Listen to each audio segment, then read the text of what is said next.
Nos vamos ahora a establecer lo que nos indica el artículo 387 del mismo Código Orgánico Integral Penal, hablando de las contravenciones de tránsito de segunda clase. Vamos a remitirnos exactamente lo que nos indica el artículo 387. Nos indica lo siguiente: serán sancionados con una multa del 50% de un salario básico unificado al trabajador en general y reducción de 9 puntos en el registro de su licencia de conducir. El numeral 5 dice: la o el conductor de transporte por cuenta propia o comercial que exceda el número de pasajeros o volumen de carga de capacidad del automotor.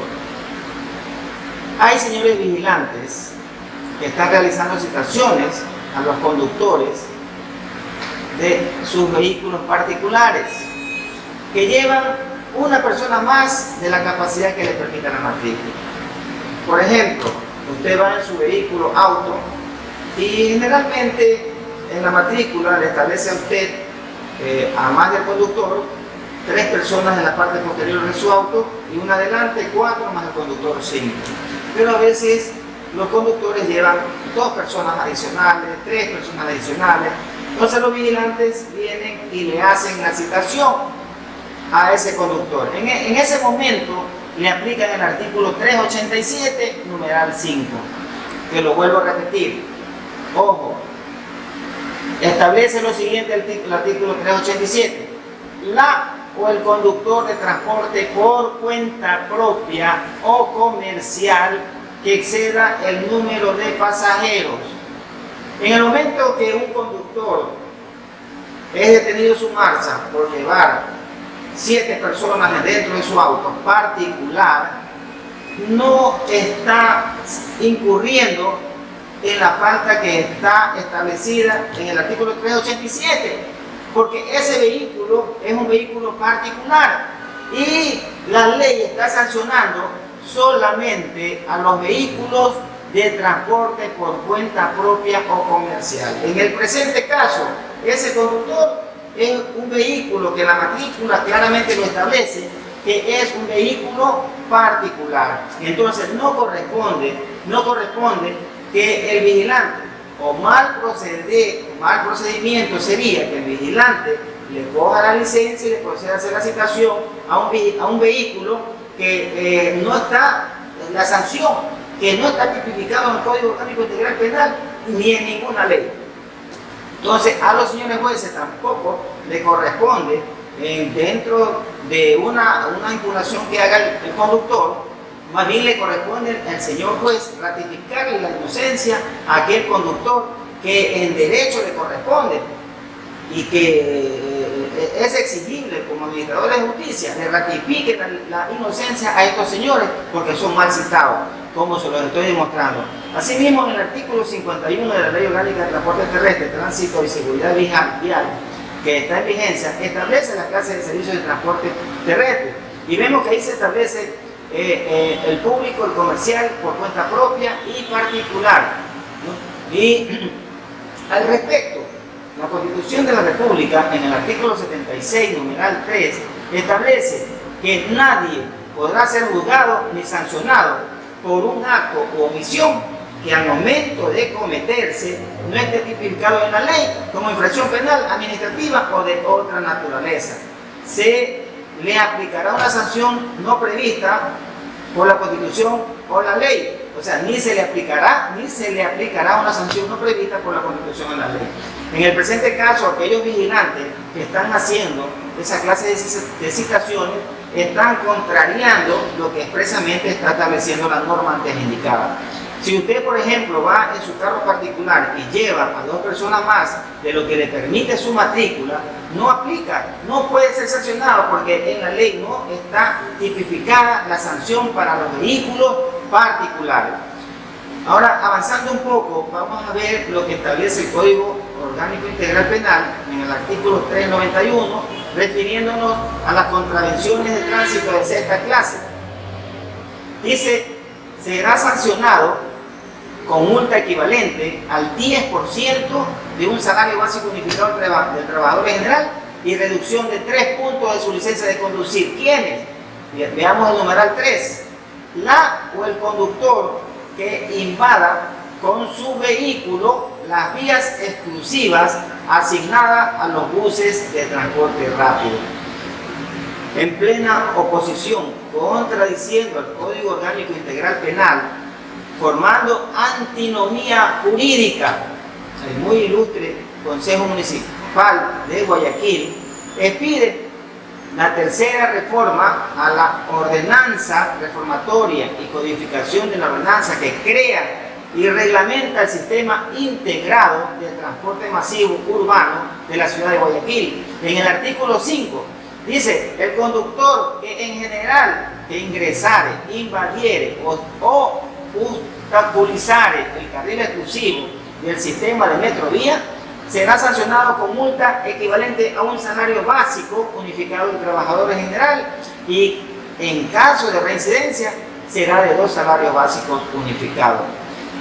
Al respecto, refiriéndonos a la Constitución de la República del Ecuador, en el artículo 76, en el numeral 5, dice que en caso de conflicto entre 2 leyes de la misma materia que contemplen sanciones diferentes para un mismo hecho, se aplicará la menos rigurosa, aun cuando su promulgación sea posterior a la infracción. En caso de duda sobre una norma que contenga sanciones, se le aplicará en el sentido la más favorable a la persona infractora. Si hablamos de la supremacía, en la Constitución de la República, el artículo 425, en el orden jerárquico de la aplicación de las normas será el siguiente: la Constitución, los tratados y convenios internacionales, las leyes orgánicas, las leyes ordinarias, las normas regionales, las ordenanzas distritales, los decretos y los reglamentos. Ahí vienen las ordenanzas. En caso de conflicto entre normas de distintas jerarquías, la Corte Constitucional, las juezas y los jueces, autoridades administrativas y servidores y servidoras públicas lo resolverán mediante la aplicación de la norma jerárquica superior.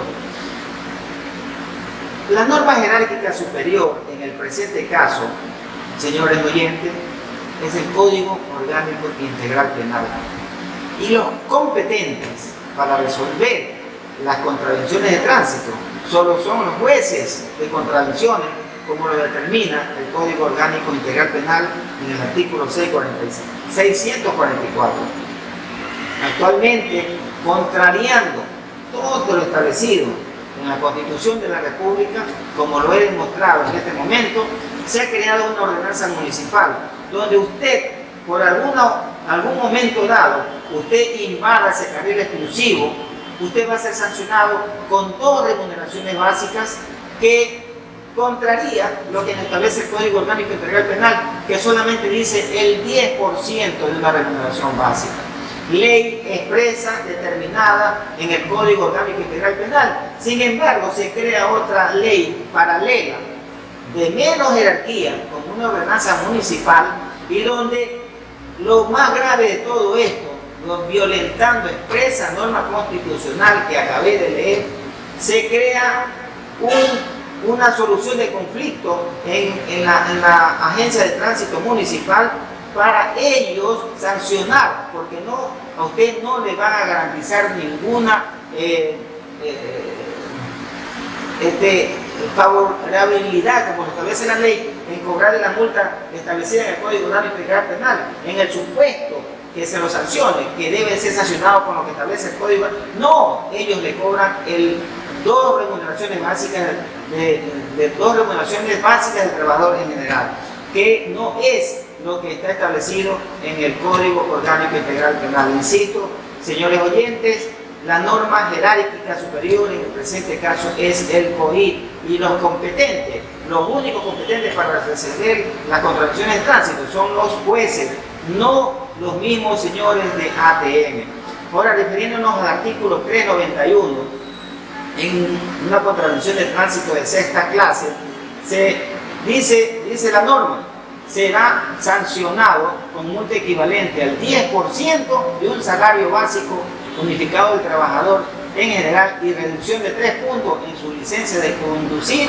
En el numeral 5 dice, el conductor que estacione un vehículo en los sitios prohibidos por la ley y los reglamentos de tránsito, o que sin derecho estacione su vehículo en los espacios destinados a un uso exclusivo de personas con discapacidad o mujeres embarazadas. Nuevamente, señores oyentes, en el presente caso, esta norma establecida en este artículo 391, contravención de sexta clase establecida en el Código Orgánico Integral Penal, se opone con una ley antinomia jurídica establecida por el muy ilustre Consejo Municipal de Guayaquil, donde ellos opinen una ley contraria, basada en los mismos elementos. Y ellos, al crear esta norma, en el artículo 5, inciso segundo, dice: de igual forma, quien ocupare con su vehículo los sitios de parqueo exclusivo, público o privado para personas con discapacidad física motriz, será sancionado con una multa equivalente a un salario básico del trabajador unificado. ¿Cuánto es la sanción que establece el Código Orgánico Integral Penal para esta misma multa? Para esta misma infracción, 10% de un salario básico del trabajador en general. Es decir, se va contra el bolsillo de los señores, los señores conductores, que por algún motivo, alguna emergencia, se logren estacionarse en un sitio destinado para mujeres embarazadas, como dice la ley, o discapacidad. A ellos se les va a sancionar con una... Esto está completamente contradictorio, contradiciendo toda norma expresa que ya la mencioné antes en la Constitución de la República. Esta ordenanza no solo contradice el Código Orgánico Integral Penal, sino que se discrimina a las otras personas de atención prioritaria que establece el artículo 35 de la Constitución de la República, como es la mujer embarazada, por estar entre el grupo de los vulnerables, al no mencionarla en el artículo 5 de la ordenanza municipal para regular el tránsito. Y está claro, señores, acabo de leer la ordenanza municipal, ellos solamente mencionan a las personas con discapacidad física motriz. En ningún momento mencionan a las mujeres embarazadas que están dentro del grupo prioritario, dentro del grupo de atención prioritaria, como lo establece la Constitución de la República. Es decir, hacen una ley que discrimina a las personas. Avanzando un poquito, en el artículo 11 de la Constitución de la República, numeral 9, nos establece la Constitución de la República que el más alto deber del Estado consiste en respetar y hacer respetar los derechos garantizados en la Constitución. Expedir una ordenanza municipal que se opone a una norma expresa jerárquicamente superior para cobrar una multa de tránsito exagerada es irrespetar los derechos garantizados en la Constitución de la República. La gran pregunta es: ¿para qué sirven las leyes? ¿Será para que haya un orden en nuestra sociedad? ¿Será para cumplirlas? ¿Será para que la gente pague por sus actos? No. Las leyes sirven para que haya justicia, para salvaguardar los derechos humanos. ¿Para qué queremos leyes y reglas si no disponemos de la valentía para llevarlas a la práctica? Cada uno de nosotros tenemos la obligación de actuar cuando se presencie alguna injusticia. No nos podemos quedar callados. Cuando no defendemos nuestros derechos, perdemos nuestra dignidad y la dignidad no se negocia. Muchas gracias, señores oyentes. Hasta la próxima.